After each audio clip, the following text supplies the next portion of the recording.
to avail the privilege hour.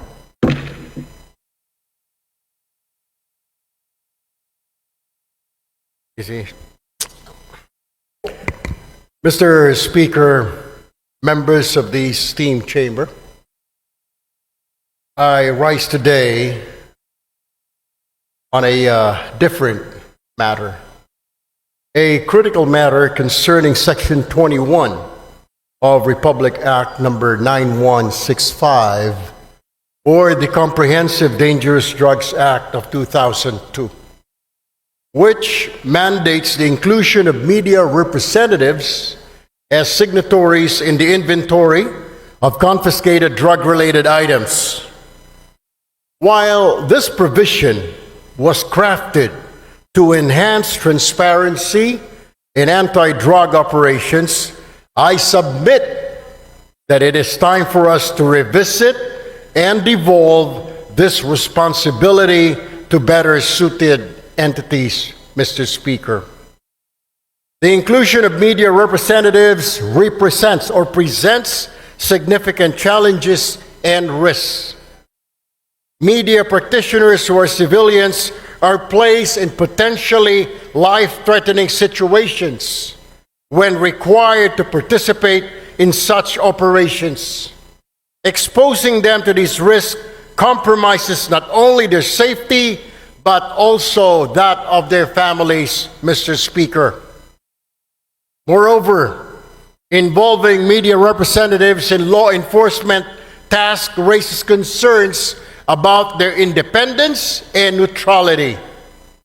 Journalists are meant to act as impartial watchdogs of government actions, holding public officials accountable from an objective stance.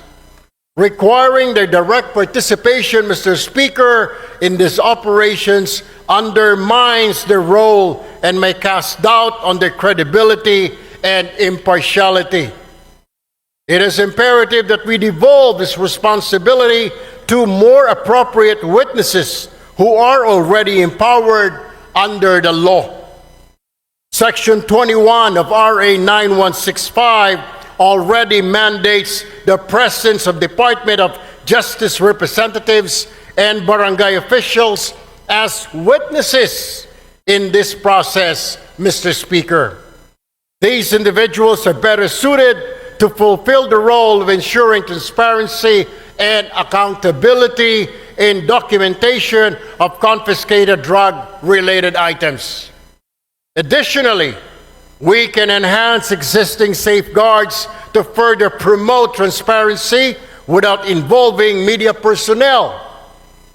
Like comprehensive video documentation can serve as a reliable and tamper-proof record of the inventory process, ensuring accountability without requiring physical witness to be present in dangerous environments.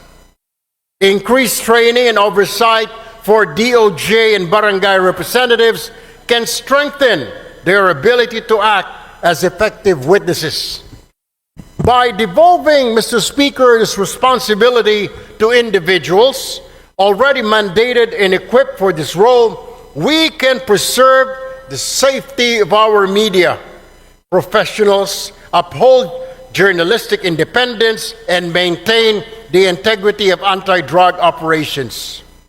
Mr. Speaker, I urge this esteemed chamber to consider an amendment to Section 21 of Republic Act 9165, replacing media representatives with more suitable alternatives while reinforcing mechanisms for accountability and transparency.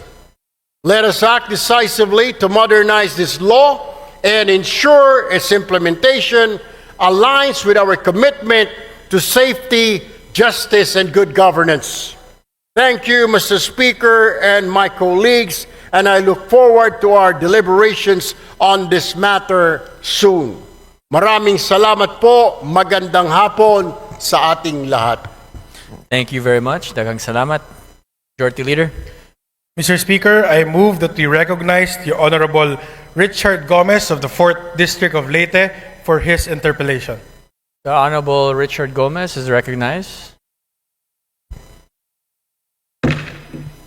Thank you, Mr. Speaker. Magandang hapon po sa inyo lahat. I'd like to find out if the good congressman from ACT Party List would like to answer some of my questions regarding his privileged speech.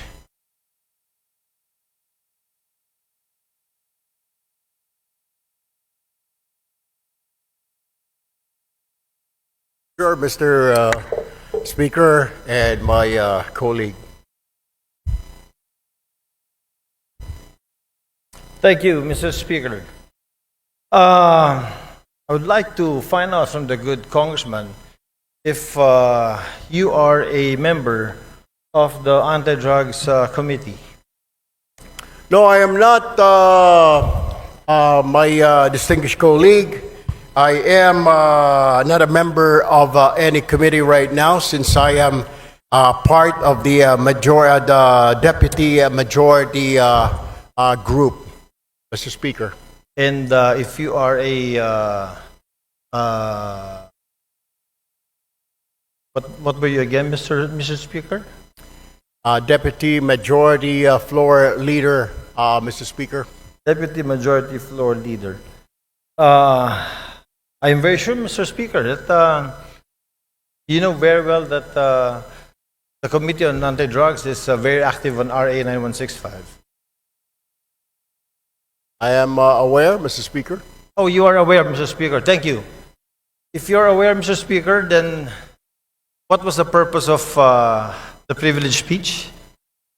I don't know if my distinguished colleague was present when I was mentioning an amendment on Section 21 of RA 9165, particularly exempting the media from being signatories in drug-related operations, particularly on confiscated items, Mr. Speaker.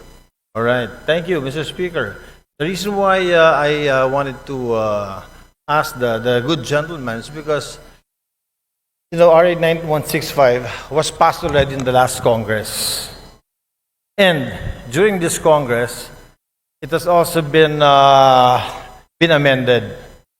And in Section 21 of RA 9165, I don't know if the good gentleman is aware, the Deputy Majority Floor Leader is aware that Section 21 has been taken up. Can you repeat that, Mr. Speaker? Tagalogin ko po. Aware po ba tayo na yung Section 21 po, ito po ay tinitake up po dun sa amendments natin sa RA 9165 in the committee.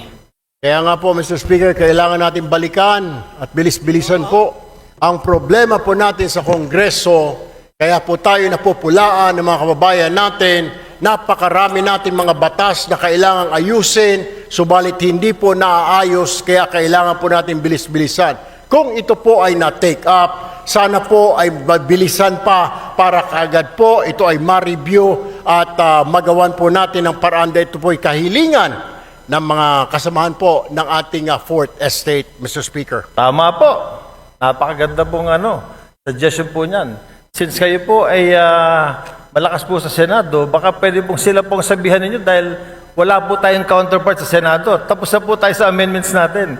At yung pong privileged speech niyo kanina, pagtanggal po ng media, personalities, pag dumarating ang inventory time, pag mayroong bypass, wala na po sa provision.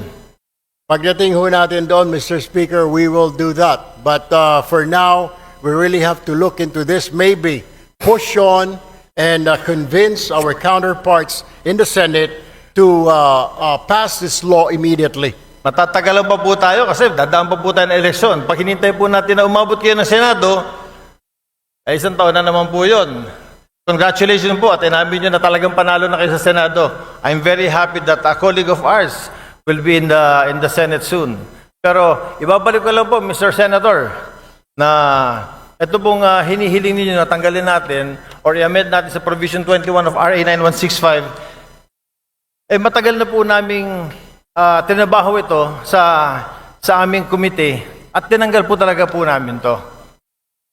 Ang tanging hiling namin, katulad din ng hinihiling ninyo, sana nga po mapabilis natin ito sa Senado. Dahil sa Senado po, hindi ko alam, pero baka pwedeng kayo na po magsalita. Baka pwedeng kayo na mag-privilege speech. Pakisabi na bilis-bilisan po para itong hinihiling natin na ma-amend itong Section 21 ay matapos na. Alam niyo ho, I will just have to correct my colleague.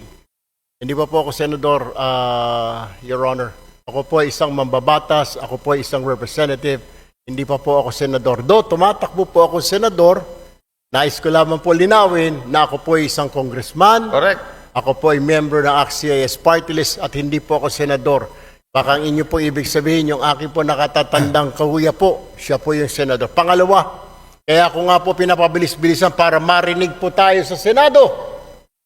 Nabilis-bilisan po nila dahil ito po ay hindi pa naman batas. Habang ito hindi pa po batas, ala hong saysay ang pagre-review, wala hong saysay ang pagtanggal ho natin ng section na yan, Section 21, kung hindi pa naman po ito batas. What I am trying to point out, Mr. Speaker, I guess we have to do something about it. And para marinig ko, kaya ho tayo nagka-privilege speech para marinig po tayo sa Senado. Now, we are waiting for the decision, Mr. Speaker. If I can only do a privilege speech in the Senate, then I will do so. Unfortunately, I'm still here, a member of 19th Congress, Mr. Speaker. Salamat. Salamat, Mr. Congressman. Sinabi ko lang po yung sinabi niyo na gagawin niyo pagdating niyo po sa Senate, inulit ko lang. But Mr. Congressman, we do something about it. We have done something about it. In the committee level, ito pong Section 21 na hinihiling ninyo ay wala na po. Alam niyo ho, Mr. Speaker, ito po ay nasa committee level at tulad po ng sinasabi ko, kaya ko nga po I am pushing for it. Nabilis-bilisan po natin. Marami po tayo mga batas na pending po ngayon. Hindi lang po itong 9165. Marami pong kailangang reviewin.